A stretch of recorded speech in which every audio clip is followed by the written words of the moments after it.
Good morning and welcome to Monday Morning Gasoline. This is your host, Mikhail, and with me today I have Seven Stella of Surrender Stella. Hey, What's Seven. up? How are you doing? Pretty good. So, also, I'm very excited. This is the first on location Monday Morning Gasoline shooting here from the The Stella House, man. the Stella House, and right about walking distance from the equipment where you guys are recording your second album. So, very exciting, and that's one of the reasons I wanted to bring you on and talk to you today, is talk to you about the tech required to produce your own album. So, Absolutely. I was wondering if, well, first, tell us about the album that you're doing. Okay, so we got signed by Curtain Call Records right before COVID happened. And so this really has been in the making, like, throughout COVID. We just completed our third music video for this album. We have one more on the way. And, I think we have kind of an original sound that we've been working on for years and years to get to this point. So I'm excited for this record because we've been playing stuff from our first record, and we have another EP after that. This is our second record. So I'm excited to just play one record, and not have to jump around from different stuff that we had in the past. So, let's talk about recording your album. And, for a lot of people at home, this is going to be, they're going to take their first steps into recording. And, it's going to be a little bit different than, when. So, let's talk a little bit about your first album. Did you guys record that yourself? Okay, the first record I went to this guy named Jordy Gilliam. He's a producer here in Houston from Exito Music. He helped me track and record that album. He did all the mixing on it and the master. And at that time, it was just me and my guitar player. So Jordy helped us fill in the gaps with like doing drums and some bass work and stuff. So, if let's say although I would never record my own album because I have no musical talents, but if I did, would you recommend going to somebody, or do you think someone, knowing that you know now and, home producing your second album for the most part, would you say starting out I could go and do this on my own? Probably not. You'd have to have a basic, not even a basic, a very fundamental understanding of how a DAW works, a digital audio workstation. Now, like, if you use like GarageBand or something, I do. you could totally you could track demos with that stuff. But to get to a like competitive radio sound level, you're definitely gonna need at the bare minimum a computer that can really handle recording stuff, a great interface, and then the plugins that are necessary to make it all sound good. Probably the first cut I've done on a Monday Morning Gasoline. It's kind of nice being able to record these things. All right, so for the first one, I shouldn't do it myself, but let's say I'm really crazy and I want to figure out how to work a DSW workstation. Like, is this stuff I could pick up though, like from YouTube and tutorials? Yeah, I mean it's okay. So the hang up is understanding Pro Tools. Like, once you've got an understanding of tracking, and then how to use the click track to record in time. Everything has to be in time, and then how to edit the tracks so that they're perfect. From that point, it's learning the correct line in chains. Like how to record guitars correctly, how to record vocals correctly. I'm the vocalist, so the vocal chain is like my bread and butter. And I have a vocal chain that I use and always use that I found works really well for me. And the vocal chain is so you have like your microphone. It's going to run to a preamp, usually a compressor, and then from there, that'll give you like your dry track that you can affect with other plugins inside of Pro Tools.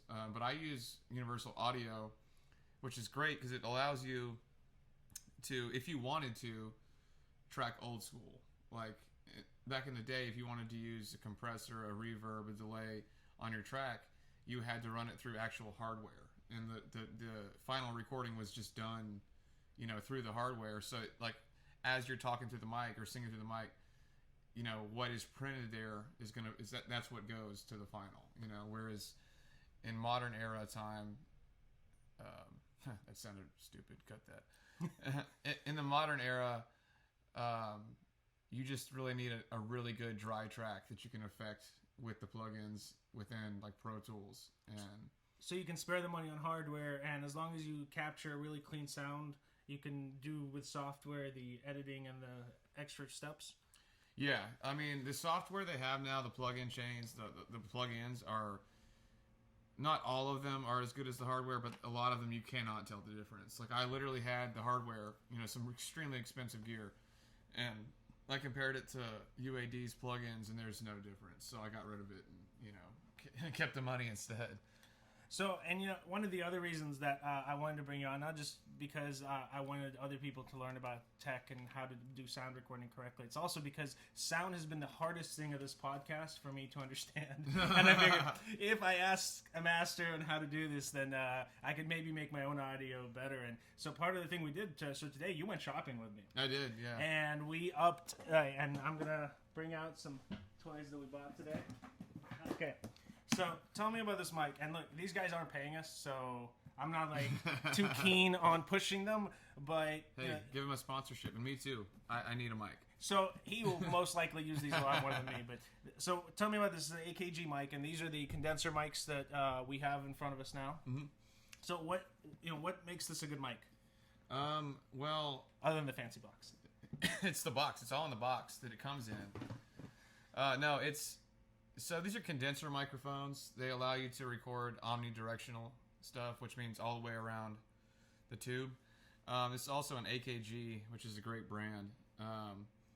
And, microphones cost anywhere from like $50 up to in the $30,000 range, $100,000 range, some of them. And the one you record some of your stuff with is what, $20,000? Yeah, it's about 20. That's crazy. Yeah, I got an original Neumann U47 microphone, which with an original tube. So it's really interesting because they're super simple. Like there's nothing about them that's overly complicated, or like this microphone that I have.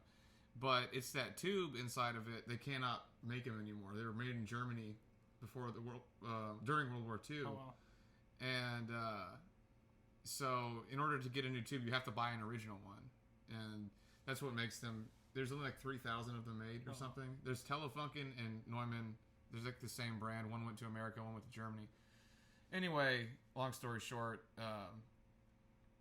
I think it's almost familiarity because like so many records have been done with that microphone that people are used to hearing it, so, and there's that, and it's also an incredibly good microphone. Like it's amazing. So I guess just like a fancy car, or like there's some practical reasons why it costs so much, and then there's some of that cool factor, that prestige factor that also determines the cost. So with these, the brand I guess makes them legit, and these are AKG P222s, and. Yeah, but that wasn't enough, right? So I got finally some real XLRs. Before that, I was running a USB setup, and my audio was completely awful.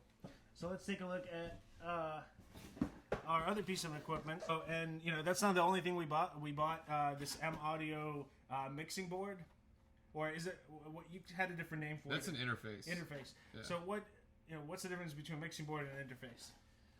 An interface is going to have better components inside of it for recording and tracking audio. I believe it's like the transistors or capacitors inside of that thing are really high end, and also an interface is going to minimize any latency from your audio into your computer, whereas a mixer doesn't really have those qualities. Unless it's a super nice one. Yeah. So with this setup, I think. We tested the audio earlier, and it was way better than it had been before. The biggest thing I noticed is that it wasn't off. To your point about tracking being an important thing, the audio matches the video. Yeah. The latency, that's where your interface is coming in big time. So you can add latency, right, on top to match video, or does it just reduce the latency to where you don't need to modify it down the road? Okay, that's like a really advanced, in-depth rabbit hole. But What's happening here is most likely the latency has been sped up to the point that you can't see the difference between our mouth moving and the sound waves. You know what I mean? So like when I'm talking, it's going through the microphone so fast into the computer that it's syncing up correctly. When you don't have an interface, because this is basically like an outboard card for your computer, and it processes all its own stuff and then sends that one signal in. Whereas when you're sending audio in just through a microphone without an interface, it's having to do it all internally. And this is made to process audio, so it's generally faster than just a computer doing it. And definitely has much better quality. So, all right, so getting back to your second album, you've been recording it for a few months now, and I think mostly right at home. Although so I guess tell me about the process you go through to take a song from at home recording to like a professional mixed record. Okay, so it's a pretty long process actually to get something that could go to like the radio to be that good, you know. So you know, usually we'll have I'll have some kind of melody or guitar riff or something. I'll put that down. Then I get with my lead guitar player Gilbert Grimm, and we do most of the writing. You know, we started the band together, so we do most of the writing these days. And then we do like a structure on the song, which is like, you know, verse, chorus, pre-chorus, that kind of stuff. Like what order everything is going to go in. And then get some kind of like rough scratch track down where it's like you can see, okay, this is what I'm going to do. You know, you have like a bass melody, and then you take it to practice, and we go practice it for a while. And then after we practice it for a while, and we've got it exactly how we like it, we go track it, like the final tracking. And there's like 25 revisions between what I just talked about. You know what I mean? But that's the sum of like what goes on there. Then I get everything tracked as perfectly as I can, all laid down, you know, the correct way. And by track, you mean is that you take each instrument one at a time, right? Just so everyone at home can understand. You take each instrument one at a time and you record it separately while playing the other tracks, so that you know they can get into. Yeah, well, we usually record to a click track, so that, you know, like a metronome, and everyone records to a click track so that they get as close as possible to perfect.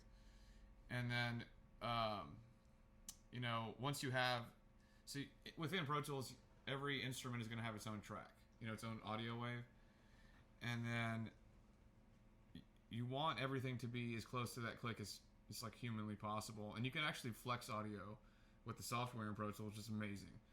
Helps so much, makes the process faster. Anyway, so you get everything tracked out, and this is when you're doing final tracks. Like, you've written the song, you know, you have the melody, you have everything the way you want it, you know what you're going to play, you go track it, you try to get it tracked as good as possible. You know, and a lot of time the performance matters more than getting it perfect, actually. Like, if you hit the performance just really, really well, but like you miss a note, well, everybody gets tuned. You know what I mean? Like, everybody, like on any instrument, it gets tuned to be as good as it can be. So the performance is what you're looking for. You get everything tracked, and then, you know, I basically do all the pre-production here at my house, and then I send it out to NK Studios, Matthew Nevitt, my producer, and he takes all of my tracks I've done here, and he does his magic on them, you know, and then he does the mix and the master, and then that's the stuff that we're sending out right now. So really, what you're saying is like there's a several stage process. You not only is it to get the song correct, to get it, you know, recorded here well, but you also, you know, you're not just doing it yourself. You're sending it out for a second, you know, pass by another group of people that. Well, okay, so I do a lot of like, you know, mild mixing here at the house just to get stuff to sound good, you know, for us to track to. But when I send him my tracks, they're not mixed. They're just the bass dry tracks, you know. So, and he's gonna go and do the mix, you know. And honestly, I'm getting pretty good at mixing. A goal of mine is to be able to do this completely myself, you know. I just need some more time. But it took me like a good 3 years before I could really do anything on Pro Tools. and I've been actively trying, the entire time. I'm like 6 years in now, so I by no means would call myself a master at it, but I have a fundamental understanding of how it all works. Yeah, but I mean, if someone told you, "Hey, let's go record this," you wouldn't be lost in the water. You would know how to hook it up to the equipment. Oh yeah, it would be no record problem. it and get it done. Yeah. So let's talk a little bit about video, right? So you've had 2 videos come out, and I was lucky enough to see some of that. I guess some of that food being cooked, or some of the pudding being made. I don't know what the. Pretty sure I got that wrong. Got the bun in the oven. That's right. But you have a new one coming out in what, 2 weeks? Is that? Yeah, like it's in the middle of May. My new song, "Flawed Fatal." That song's actually like been in the works for years. We finally. Oh, it's been such an arduous process to get that song done. Anyways, we finally got it done, and then we went down to Phobia Haunted Houses here in Houston and filmed the video. And so right now we're just finishing up the edits on the video so we can get it just right, and then it's ready. The song's mixed, mastered, the video's basically done. So, now it's time to do the promotion for it, let everybody know who follows us, and get it out there and push it as hard as we can. Cool. Well, I don't know how many of your fans are our fans, at least up to this point, but I hope many will soon be. And so check out Surrender Stella. The new video will be up in a couple weeks, and the new album. So let's get back to your album. How many tracks need to be on an album these days? I mean, I've always thought, the rule of thumb was like 12 tracks. But that's just in my head, I think that, because people purchase albums, you want to give them as much music as they can get for the money that they spend. So, I think my first album had 13 tracks, and that's because we only had 13 songs. But, so then we made that EP called No Hope, and I actually had a huge group of songs that I made for an album, and which Flawed Fatal was on that album that never got released. But 5 tracks of that group I put onto an EP and released that. So going into the second album, I was going to release what I had, but then my record label and me, got together, and my band and the record label, and then, they kind of were like, had a development plan for helping us get to where we were trying to go to. So that we kind of pumped the brakes on that, started doing these singles, the music videos, and so now we're back to the album. Okay, I have all these other tracks, but now we've written a bunch of stuff in the time between when I had finished that project and where I'm at right now. So we're trying to take the best songs that we have created and then put those onto an album. So as of right now, I have 19 songs, not including the songs that I had finished on the second album I did not release. And there was 12 on there, so there's a total of like 31 we're working with right now. So do you still believe in the album as a format of release now? Because like digitally, it's no longer necessary, right? To whereas before an album was relative to the size of a cassette, the size of a record label a record before that, and the size of a CD after that. But now it's digital. So do you still believe in a concept of an album being a positive thing for you or for your listeners? So that's an interesting question. Like commercially, like for the on the money side of it, I don't know the answer to that. Some artists do well just doing singles. Some artists put out albums. The way that I make albums is I try to tell a story, through the album, and then visually tell a story with the music videos. So with one song, I can't do that. With 10 or 12 or 15, I absolutely can. So from a creative standpoint, the album makes complete sense to me. Because it's one unified body of work that's going to tell a story from the beginning to the end.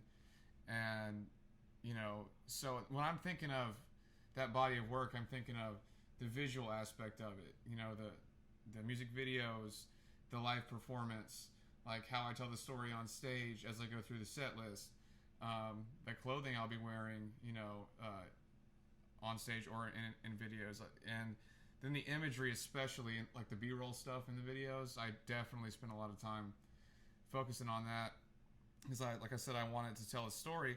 So for me, you know, I think of myself like more as an artist than a musician trying to sell records. You know, I make this as one piece of art. So the album is your story. It's the tale, the novel, it comprises all the different pieces to tell one single tale. Yeah, you know, it's like my first record. Most of my inspiration for lyrics will come from just stuff that happened in my life, and so you know, yeah, I try to, like, you know, people say like it's a new season in your life or whatever, and so I guess kind of when I feel that page turning, I'll write about the previous one, you know, and to kind of process through it and all that kind of stuff, and then, you know, tell a story about what happened to me during that time, how I felt. A lot of it's how I feel, because that's why I started writing music, was to like move through those emotions and process them and stuff. And I was, you know, as a fan of music and pop culture and everything that, you know, goes on out there in that world, I always was a huge fan of the visual arts as well as the auditory ones, you know. So there's a lot of artists that combine them, and that's where I found like my niche. I was like, that's what I want to do. So that's what I've been working on. So we're gonna see a lot more videos then. Oh yeah. The videos. I mean, there's 4 for this album, and then I don't know what the cycle is gonna look like between when I finish this album and when I start the next one. But on the next one, I plan on several videos also. So before we switch topics and move off your album, is there anything else you want to tell the audience about the coming album, or you have a date? So I have a date to finish my demos. Fair enough. Like a deadline, you know. But okay, you got a deadline. Yeah, but when should we look out for the album though? Like at the end of the summer? Or? Probably. Okay, so I'm supposed to finish it by the end of the summer. Whether that happens or not is, you know, I'm doing my best. I'm out here working like 12-hour days on this thing, but, you know, hopefully it's done by then. And if it is done by then, you could probably expect a video late August, early September, and then into the fall will be the album probably, you know, in the fall season. I'm not sure exactly when though. Probably mid to late fall. All right, sounds good. And so, just on the technical side, if we were to record our own album, what are the basic things we need? It sounds like we need Pro Tools, right? There is a ton of different DAWs that you could use. Pro Tools is like industry standard. That's what everybody uses. Not everybody. A lot of people use Logic, and there's Ableton, there's Fruity Loops. So some kind of DSW. Yeah, DAW. DAW. Yeah. You need a DAW. It depends on what kind you're trying to do. If you're just trying to make music, you know, it'll actually be considerably cheaper than making music and recording vocals, because well, I mean, you could, if you bought a Shure SM57, which is like $100 microphone, it's a great microphone, or 58 SM58 or 57, they're just like a dynamic microphone that you would use on stage at any live performance. And honestly, if you can really sing, that mic will give you a good recording, you know. So you'll need a microphone, an interface. The stock plugins that come with Pro Tools is kind of why it's the industry standard, because it comes with plugins that are awesome. And with just the stock plugins, it's possible to create a record that is competitive on the radio. Now, it depends on what you're doing, you know, but it's possible. And, you know, so any instruments that you might need, you know, if you play the guitar, obviously you want a guitar. And there's 100 different ways to record a guitar. I mean, you could do direct into an interface. You could go into an amp and use a microphone to record it. And a whole plethora of different other things. You know, like when I was recording my first single, Blackheart, the producer had 4 microphones on every speaker on the cab. and several different amps all hooked together, and there was like 4 tracks being printed when we were recording, so it was kind of crazy, but it sounds really, really good. So it's closer to the live sound than... Yeah, but to do it like that, I mean, literally that microphone, because there's this thing called phasing when you have more than one microphone, and if the mics aren't equally the same distance apart, like in a square, because you had 4, and they're like perfect, they'll start phasing and it'll jack the sound all up. So he actually had this cab in a separate room that no one could go in because he didn't want anyone to touch those mic stands. And I understand why, because it must have taken weeks to get that just like that. But yeah, so back to recording. I mean, your bare essentials, you're going to need a laptop or a good computer, an interface that will connect to your computer with low latency. So that's going to usually be like a Thunderbolt cable.